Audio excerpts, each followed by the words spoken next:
Shalom. I want to start off by giving all glory and honor to YAHAWAH, BAHASHIM, YAHAWASHI, BAHASHIM Rakakwadash. Double honors to the apostles and elders of Great Millstone who rule well, and peace and salutations to the hopeful elect who are continuing to fight and teach this thing of ours in truth and sincerity. I'm the brother Manatazak with GMS Ancient of Days Los Angeles, currently teaching with the small sanctuary in Inglewood. And today, through the Spirit, I want to get into a lesson here on this wicked holiday, so to speak, Thanksgiving. Okay, today is Thanksgiving, and I just want to get into a little lesson of exhortation.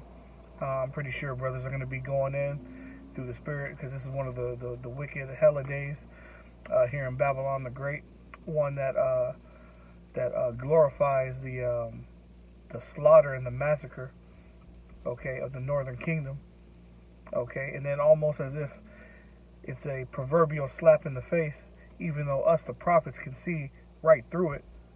Tomorrow, they're going to have a Black Friday sale, which, when you do the history, Black Friday in the old times was when the Southern Kingdom slaves were sold at a discount. Okay, so it's like a 1-2 punch. Okay, where they're doing this underlying thing where they're laughing at the kingdoms, okay, to our face. Meanwhile, most of our people are celebrating a time to gluttonize, eat abominations, and then go spend money the next day. Okay, but what I want to do is I want to get into the scriptures and just do a little exhortation, and Lord willing, this lesson is edifying to the hopeful elect. I want to begin the book of Matthew chapter 13, and I want to get verse 16 specifically, and this is red letter, the words of YAHAWASHI, and it reads, "But blessed are your eyes, for they see, and your ears, for they hear." Now, when you read Matthew, the 13th chapter, that's going into the parable of the sower and the seed. But I wanted to get this because YAHAWASHI is speaking specifically, okay, to his elect. Blessed are our eyes, and I say that humbly speaking. Blessed are our eyes, for they see, and our ears, for they hear. Okay, because we don't know if we're of that number, but we are putting on as the elect and moving in confidence that if we do the things pertaining to this word, that when it comes to salvation, the Lord is going to make good on his word and deliver us. Lord willing, we endure unto the end. So I say that humbly speaking. But I wanted to highlight this point because this goes to show that even during the time of YAHAWASHI, he wasn't here to teach, preach, and reach all of the nation of Israel, which today would be so-called Negroes, so-called Hispanics, and so-called Native Americans. He was only here to wake up the elect, okay?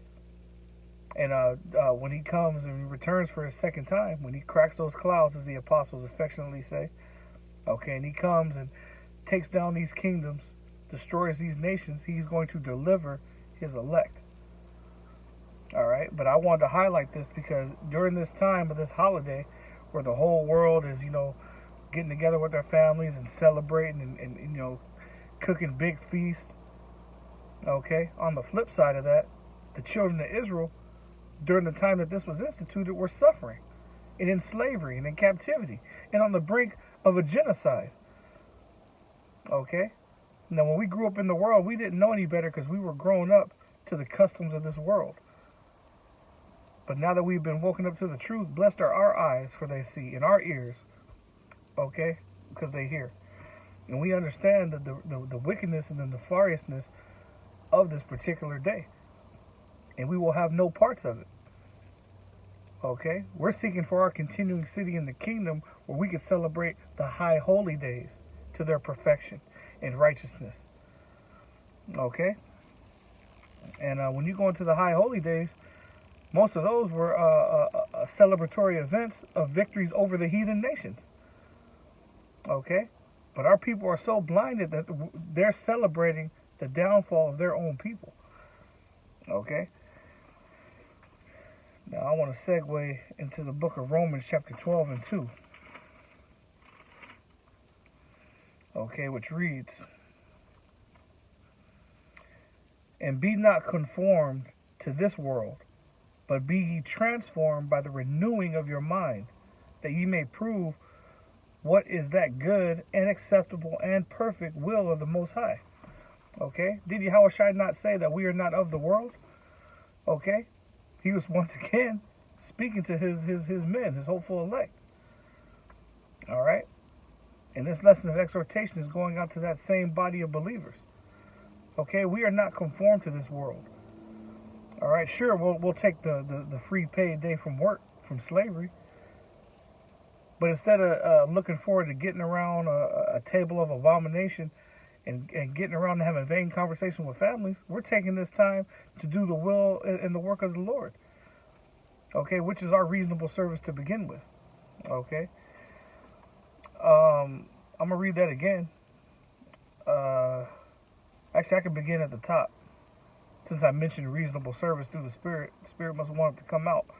This is Romans 12. Scripture reads, the headline reads, dedicate your lives to God, to the Most High YAHAWASHI.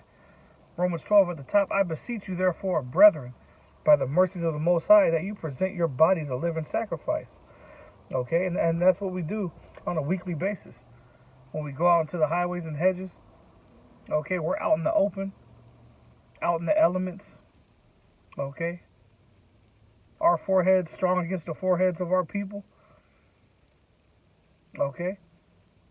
I mean, just last week, somebody in, what was that, Glendale, was out preaching the quote-unquote gospel, teaching the name of Christ. Okay. But he got domed in the head in broad daylight. Now, us, we're teaching the word in truth and sincerity, and we have a protective hedge of angels around us, and we do believe that. Okay, but we're coming in the true names of the living power and his only begotten Son, Yahawah and Yahawashi.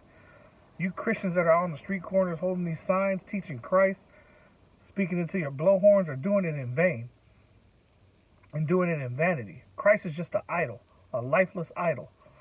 All right?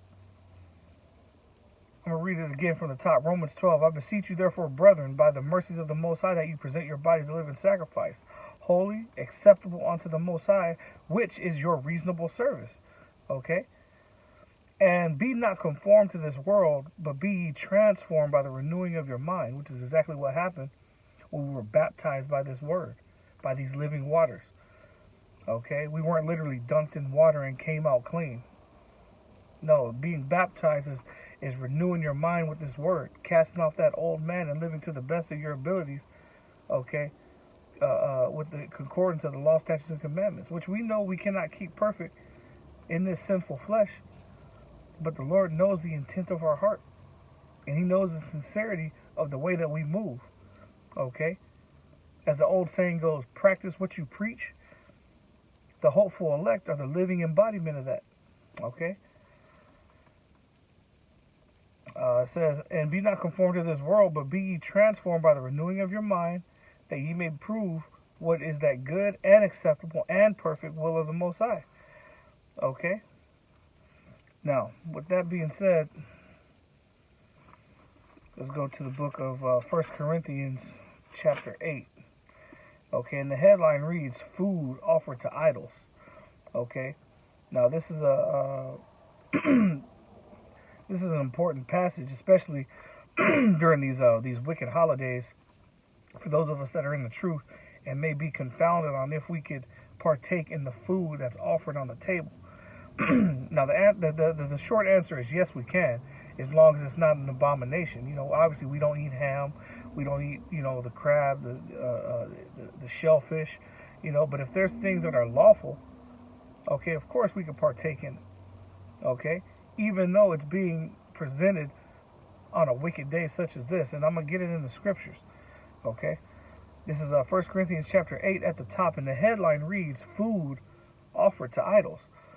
It says, now as touching things offered unto idols, we know that we all have knowledge. Okay? Knowledge puffeth up, but charity edifieth. And if any man think that he knoweth anything, he knoweth nothing yet as he ought to know. But if any man love the Most High, the same is known of him. Okay? So this lets you know that if we're doing this thing in truth and sincerity, and we truly do love the Most High, which love is an action, not an emotion, keeping the law, statutes, and commandments to the best of our ability, if we're honoring our power, YAHAWASHI, best believe that the angels are sending that report. Okay? But the Lord already knows whose are his anyway. And he knows deep down who's really doing this in truth and sincerity. So that, first and foremost, needs to be established. Okay? The Lord knows those who are his. And the scripture is basically saying the same thing. Okay? But if any man love the Most High, the same is known of him. Okay? Continuing on. Now, as concerning therefore the eating of those things that are offered in sacrifice unto idols, we know that an idol is nothing in the world. Okay, why? Because we understand once we're in this truth, remember, those that have the eyes to see and the ears to hear, that there is only one living power. While most of the world, whether it be the heathens or 2/3 of our own people, put all their time and energy into the things created, the hopeful elect are putting their time, energy, trust, and faith into the one that created them. Okay? We praise the creator, not the creation. So all these idols, all these other gods, it's all vanity. There's no power within them. The one true power is YAHAWASHI, and we know and understand that. Okay, I'm going to start at verse 4 again. 1 Corinthians 8 and 4. As concerning therefore the eating of those things that are offered in sacrifice unto idols, we know that an idol is nothing in the world, and that there is none other power but one, which is Yahweh, right? Isn't that in our Shema prayer? Shema Yasharallah Yahawah Alahayanawa Yahawah Achad. Okay, hear, O Israel, Yahweh our power is one. Okay, roughly paraphrasing. Okay, we understand that. Verse 5. For though there be that are called gods, whether in heaven or in earth, as there be gods many and lords many, but to us there is but one power, and the Father, of whom are all things, and we in him, and one Lord Yahushua Mashiach, by whom all are all things, and we by him. So basically what that's saying is, if you're coming to the understanding that there's only one power, there's no strength in these idols that these people are vainly praying to. Okay, we trust and worship the one true power. So there's no power in their prayers. It's not going to nobody. Okay, so when it comes to food offered unto idols, okay, we could eat that food because the idol that these people are even praying to doesn't exist. We trust and believe in Yahweh Shem Yahushai.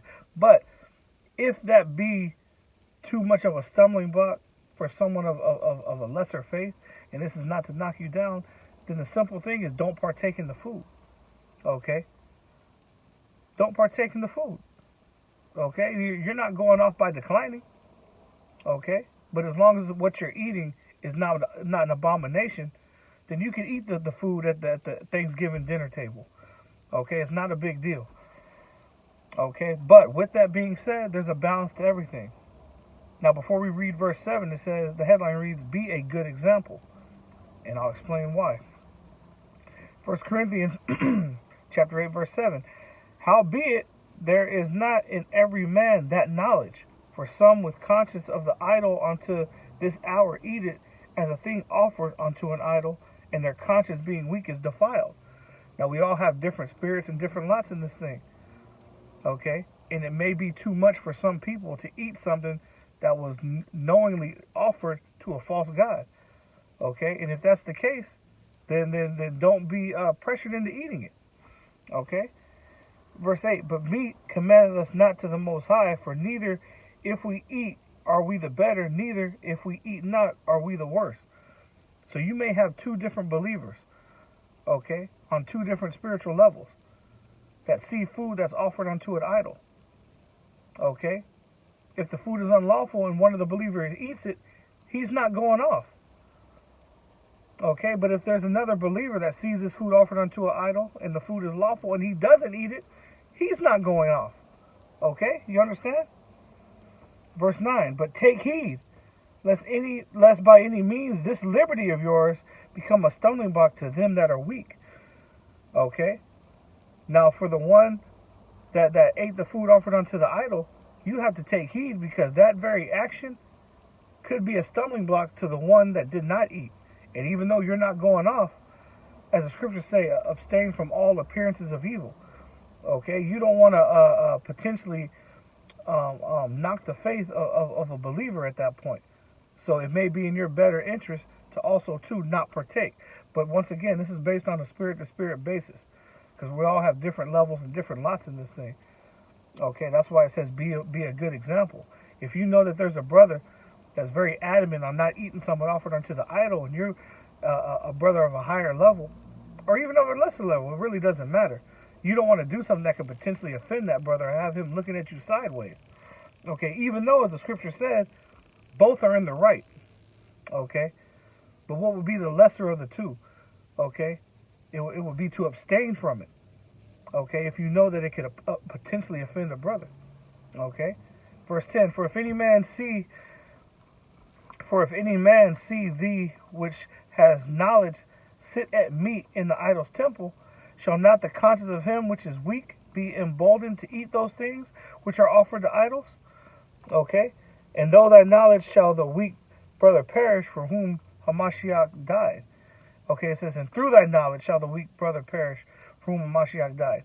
So that's letting you know, okay, that you're going to be held accountable for that. Because these could both be potentially members of the hopeful elect, meaning Yahawashi died for them first and foremost. Alright? Continuing on, it says, but when ye sin so against the brethren and wound their weak conscience, ye sin against Hamashiach. So that's something you need to take into account. That's why it says, be a good example. Okay? Verse 13, wherefore, if meat make my brother to offend, I will eat no flesh while the world standeth, lest I make my brother to offend. So if you're on that higher level of understanding in the spirit, and you know that by you partaking in this act that isn't particularly a sin, but is going to be a stumbling block, then it is your responsibility to abstain from it. Okay? For the sake of your brother. Alright? So with that knowledge in hand, keep that in mind. Okay? Especially if you have younger brothers around you. Okay? You may have to abstain from eating the meat or eating the things offered unto an idol. Even though the scripture said that there's only one true living power, and these idols have no power. But if that could potentially be a stumbling block to a brother, you gotta abstain from it. Okay? Now let's get the book of Isaiah chapter 12, beginning at the top. And we'll close out with this. I didn't intend for this lesson to be long. Just want to do a little spiritual exhortation, okay, on this holiday. You know, I want to end with this set of scriptures through the Spirit. This is Isaiah, the 12th chapter, and the headline reads, a hymn of joyful thanksgiving. So while the whole world is giving thanksgiving, okay, to an abominable act that took place in the past, okay, our true thanksgiving should be to the one true living power, YAHAWASHI. And this is Isaiah 12, beginning at the top, and I'm going to read down to verse 6. It says, and in that day, it says, and in that day thou shalt say, O Lord YAHAWASHI, I will praise thee. Though thou wast angry with me, thine anger is turned away, and thou comfortest me. Okay, because the Lord was angry with us for a time, because we broke the law, statutes, and commandments. But we have always been and always will be his chosen people. Out of the 18 nations that were created, the Lord chose the nation of Israel. 12 tribes, one nation, to represent him. And that has never changed. Just like for those of us that have kids. Our kids may do something that may anger us, okay? But that doesn't mean that we hate them. We may do things and put them through different trials to correct them, but it's all for their betterment. Okay? The chastisement, the punishment is not to destroy them, but to build them up. And it's the same way YAHAWASHI is dealing with his people. And we are at the end of that punishment here in Babylon the Great. We are in our last captivity. Okay? And it's almost time for our time out to end. Verse 2, behold, the Most High is my salvation. I will trust and not be afraid, for the Lord Jehovah, okay, it says in all caps, which we know is YAHAWAH, is my strength and my song. He also has become my salvation. Okay? Therefore with joy shall ye draw water out of the wells of salvation, and in that day shall ye say, praise the Lord Yahweh, Ba'ashem Yahawashi, call upon his name, declare his doings amongst the people, make mention that his name is exalted. Okay? And if there's one thing that you could say about the group Great Millstone, is that we praise, exalt in the names of Yahweh Ba'ashem Yahawashi without question. Okay?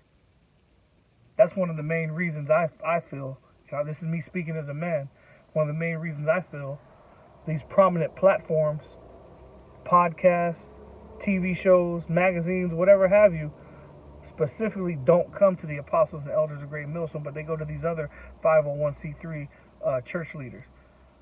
Because first and foremost, before anything, the apostles and elders would always give praise to YAHAWASHI, and that's something these other groups neglect to do, and they're put on these prominent platforms within our culture. And even still, the names of the Most High and His only begotten Son are not exalted. But here at Great Millstone, those names are exalted first and foremost. Okay? He says, "Sing unto the Lord YAHAWASHI, for He hath done excellent things. This is known in all the earth. Cry out and shout, thou inhabitant of Zion." Okay, Zion. Zion in the Hebrew is to Zion one, which means a monument or memorial. The Israelites are that monument and memorial to Yahweh.